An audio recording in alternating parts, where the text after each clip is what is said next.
2025 में देखा जाए तो इन्वेस्टर को जो लमसम का फ़ायदा है वो नहीं मिला। 2025 में जो भी जनवरी में इन्वेस्टर यहाँ पे लमसम किए होते हैं उनको नुकसान देखने को मिल रहा होगा या बहुत ज़्यादा रिटर्न देखने को नहीं मिल रहा होगा। कुछ ऐसे म्यूचुअल फंड जो 2025 में सबसे ज़्यादा नुकसान दिए हैं, कुछ ऐसे म्यूचुअल फंड जो 2025 में अच्छा खासा रिटर्न यहाँ पे देते हुए देखने को मिले हैं। लेकिन 2025 में जो जनवरी फरवरी में इन्वेस्टर लमसम किए होंगे, जी हाँ, उनका अगर आंकड़ा देखें तो बहुत बड़ा रिटर्न देखने को नहीं मिल रहा है। बहुत ऐसे इन्वेस्टर 2025 में अगर मान लो कि सितंबर अक्टूबर के मंथ में भी लमसम किए होंगे तो उनको भी नुकसान यहाँ पे देखने को मिल रहा होगा।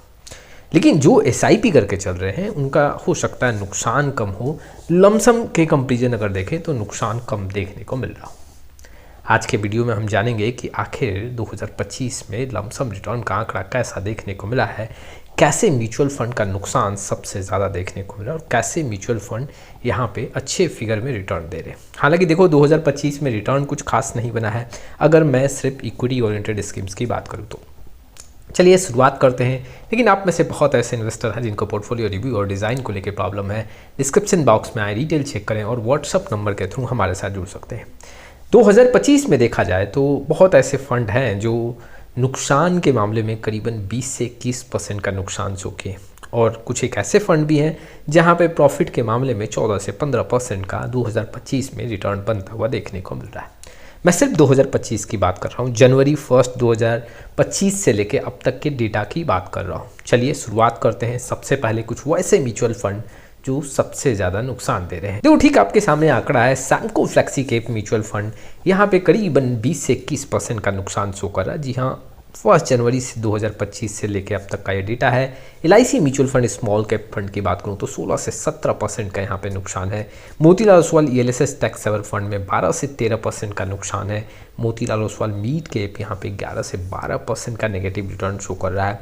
SBI स्मॉल कैप में 7 से 8% का नुकसान, निपॉन इंडिया स्मॉल कैप में 7% का नुकसान। ये कुछ ऐसे म्यूचुअल फंड हैं जिसमें नुकसान का आंकड़ा यहाँ पे आपको ज़्यादा देखने को मिल रहा है। अगर मैं कैटेगरी वाइज आंकड़े देखूँ तो यहाँ पे अगर नोट करोगे तो स्मॉल कैप और मिड कैप का आंकड़ा आपको ज़्यादा देखने को मिल रहा है, जैसे कि Nippon India small cap, SBI small cap, Motilal Oswal mid cap, LIC mutual fund small cap. देखो अगर देखा जाए तो 2025 में स्मॉल कैप और मिड कैप के लिए अच्छा नहीं रहा। रिटर्न के मामले में आंकड़े यहाँ पे कमज़ोर देखने को मिले।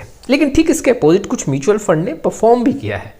हालांकि रिटर्न कुछ बहुत बड़े फिगर में नहीं देखने को मिल रहा, लेकिन आंकड़े यहाँ पे आप देख सकते हो 14 से 15% का रिटर्न देखने को मिल रहा है। जैसे कि आप यहाँ पे देख सकते हो ICICI Pru focused equity fund है, उसमें 14 से 15% का यहाँ पे लमसम रिटर्न देखने को मिल रहा है। SBI फोकस्ड में यहाँ पे 13 से 14%, ICICI प्रू वैल्यू फंड में 12 से 13, ICICI Pru large and mid के फंड में 11 से 12, Parag Parikh flexi cap mutual fund 6 से 7% के बीच में यहाँ पे कुछ रिटर्न अच्छा बनता हुआ देखने को मिला है।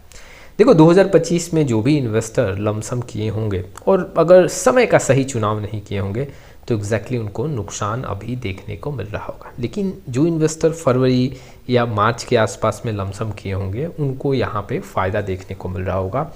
कहने का मतलब ये है कि अगर इन्वेस्टर गिरावट के समय में यहाँ पे लमसम किए होंगे तो एग्जैक्टली वो प्रॉफिट में होंगे। नोटिस करोगे जैसे कि सितंबर या अक्टूबर में यहाँ पे लमसम किए हों या फिर अगर आप कह सकते हो कि मई जून में यहाँ पे लमसम किए हों तो या तो उनको नुकसान देखने को मिल रहा होगा या फिर वहाँ पे जो फिगर है वो सिंगल डिजिट का देखने को मिल रहा होगा। देखो इन्वेस्टर को मैं यहाँ पे बताना चाहता हूँ कि ऐसा नहीं है कि 2026 भी आपको ऐसा ही देखने को मिले।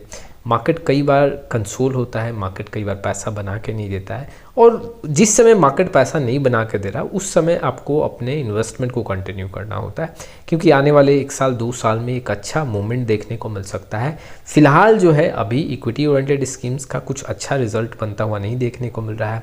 इक्विटी ओरिएंटेड स्कीम्स है उसमें से करीबन 90 से 100 ऐसे म्यूचुअल फंड है जिनका फिगर अच्छा नहीं है रिटर्न के मामले में, और या तो नेगेटिव रिटर्न दे रहे हैं या फिर सिंगल डिजिट का देखने को मिल रहा है।